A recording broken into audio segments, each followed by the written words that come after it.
Hello, ഇതിൻ്റെ ഉച്ചവരെ കുറിച്ചുള്ള വിശേഷങ്ങൾ കേട്ടോ. അപ്പോൾ രാവിലെ എണീച്ചിട്ട് ഞാൻ ചായ കൂടി എല്ലാം കഴിഞ്ഞിട്ട് അരി ഇട്ടിക്കുക കേട്ടോ. കറണ്ട് അടുപ്പിലാണ് ഇടിച്ചിരിക്കുന്നത്, വേഗം തിളയ്ക്കുമല്ലോ പറഞ്ഞിട്ട്. അപ്പോൾ അരി അവിടെ തിളക്കട്ടെ. അപ്പോഴേക്കും പിള്ളേർക്കുള്ള കാപ്പി റെഡി ആയിട്ടുണ്ട്. കാപ്പിയും തിളച്ച ശേഷം ഞാൻ കുറച്ച് തുണി മെഷീനിൽ കൊണ്ട് അലക്കാൻ വേണ്ടി ഇട്ട് കൊടുത്തിട്ട് കേട്ടോ. അത് കഴിഞ്ഞ് താഴെ വന്നപ്പോൾ ഇതാ ചോറ് തിളച്ചിട്ടുണ്ട്. അതിനെടുത്ത് റൈസ് കുക്കറിൽ ഇറക്കി വെച്ച ശേഷം ഞാൻ മുകളിലത്തെ ഓപ്പൺ ടെറസിലേക്ക് ഇത് പോയപ്പോൾ അങ്ങനെ അഴുക്കായിട്ടുണ്ട്. നമ്മുടെ തുണിയെല്ലാം ഇവിടെയാണല്ലോ വിരിക്കേണ്ടത്. അപ്പോൾ തുണി ഒന്ന് ഡ്രൈ ആകുമ്പോഴേക്കും നമുക്ക് ഇവിടേക്ക് ഒന്ന് അടിച്ച് കഴുകാൻ വെച്ചു. ആഴ്ചയ്ക്ക് ഒന്ന് അടിച്ച് കഴുകട്ടെ, അല്ലെങ്കിൽ നമ്മൾ മുകളിൽ വന്നിട്ട് താഴെ ഇറങ്ങിപ്പോകുമ്പോഴേക്കും ഇവിടുത്തെ എല്ലാ അഴുക്ക് മൊത്തം നമ്മുടെ വീട്ടിൽ റൂമിൽ കൂടിയും ഹാളിൽ കൂടി എല്ലാം അവിടെ ആവും കേട്ടോ. അപ്പോൾ അതും കൂടി അടിച്ച് കഴുകി ഞാൻ താഴോട്ട് വന്നപ്പോഴേക്കും നമ്മുടെ ചേമ്പിൻ്റെ കുട്ടിയില്ലേ, ഇവിടെ കുമ്പളകുത്തിന്നാണ് കേട്ടോ ഇവിടെ പറയുന്നത്. കല്യാണത്തിന് മുന്നേ ഈ സാധനം കണ്ടിട്ടെങ്കിൽ തന്നെ ഞാൻ ഇതിന് ചേമ്പ് എന്നാണ് ഞാൻ പറയണ്ടാവുള്ളൂ. ഈ കുമ്പളകുത്തി എന്നുള്ള വാക്കൊക്കെ ഞാൻ ഇവിടെ വന്നിട്ടാണ് കേട്ടിരിക്കുന്നത് കേട്ടോ. അപ്പോൾ ആ ചേനയുടെ കുട്ടീനെ കഴുകി വൃത്തിയാക്കി അതിലേക്ക് മഞ്ഞപ്പൊടി, മുളകുപൊടി, മല്ലിപ്പൊടി ഇട്ടിട്ട് കുറച്ച് വെള്ളം കൂടെ ഒഴിച്ചിട്ട് ഒന്ന് വേവിക്കാൻ വെക്കുന്നുണ്ട്. നിങ്ങളുടെ നാട്ടിൽ ഈ ചേനയുടെ കുട്ടീനെ എന്താ പറയണം കൂടി ഒന്ന് കമൻറ്റ് ചെയ്യണം കേട്ടോ. അപ്പോൾ ആ ചേനക്കുട്ടി ഒന്ന് വേവിച്ചിട്ട് വരുമ്പോൾ സമയത്ത് നമുക്ക് ചെറുള്ളി ഇല്ലേ, അതിലൊന്ന് ചതച്ചിട്ട് അതിലേക്ക് ഇട്ട് കൊടുക്കണം കേട്ടോ. കാരണം കറി ഒന്ന് കുറുകിയിരിക്കാൻ വേണ്ടിയിട്ടാണ് ഞാൻ ഇട്ട് കൊടുക്കാൻ പറയുന്നത്.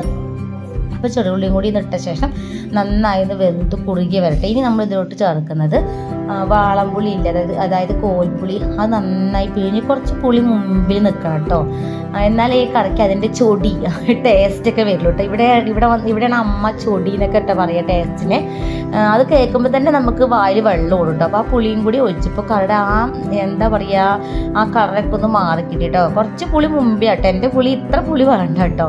അപ്പോൾ ആ പുളി തിളയ്ക്കുന്ന സമയം കൊണ്ട് ഞാൻ അയില വറുക്കാൻ വേണ്ടി ഫ്രിഡ്ജിൽ താഴെ വെച്ചിട്ടുണ്ട്. അതൊന്ന് ഐസ് കട്ട് ചെയ്യുന്നുണ്ട്, അതൊന്ന് മെൽറ്റ് മീൻസ് അലിഞ്ഞ് വരട്ടെ പറഞ്ഞിട്ട് ഞാൻ അവിടെ വെച്ചിട്ടു. അപ്പം നമ്മുടെ കുമ്പളകുത്തി കറി ഇവിടെ റെഡി ആയിട്ടുണ്ട്. അതിലേക്ക് നമ്മൾ ചെറുള്ളിയും കറിവേപ്പിലയും കടുകും കൂടി ഇട്ടിട്ടൊന്ന് കടുക് താളിക്കുന്നുണ്ട് കേട്ടോ.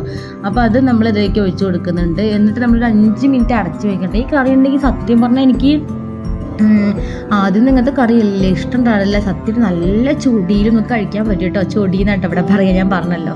അപ്പോഴേക്കും നമ്മുടെ അയിലേക്ക് വെട്ടി ക്ലീനാക്കി ഞാൻ വറക്കാൻ വെച്ചിട്ടുണ്ട്. അതിലേക്കൊന്ന് വെട്ടി വറുത്ത്. ഇന്ന് വേറെ കറികളൊന്നും ഇല്ല കേട്ടോ. ഈ 2 കറികൾ മാത്രമേ ഉള്ളൂ. ഉപ്പേരി വെച്ചിട്ടില്ല. ഈ 2 കറികൾ ഒതുക്കാൻ മതിയല്ലോ. വേണമെങ്കിൽ പപ്പടങ്ങളും കാച്ചി കഴിഞ്ഞാൽ വേറെ എന്തിനല്ലേ കുറേ കറികളൊക്കെ. അപ്പോൾ നമ്മുടെ അയില ഇവിടെ വെന്തും മുരിഞ്ഞ് വരുന്നുണ്ട്. ഇനി നമുക്ക് അടുക്കള ഒന്ന് ജസ്റ്റ് ഒന്ന് ക്ലീൻ ആക്കണം കേട്ടോ. ഒന്ന് ഞാനിങ്ങനെ ഒന്ന് തുടച്ച് വിട്ടിട്ടുണ്ട്. കാരണം ആകെ അലങ്കോലായിരുന്നു അടുക്കള. ഞാൻ അങ്ങനെ അടുക്കളയിൽ കയറി ആനക്കരിമ്പിൽ നാട്ടിൽ കയറിയ പോലെയാണ്. അപ്പോൾ ഇത്രയുള്ള വീഡിയോ, പുതിയ വീഡിയോ ഇട്ട് ഉടനെ വരാം. Bye, see U.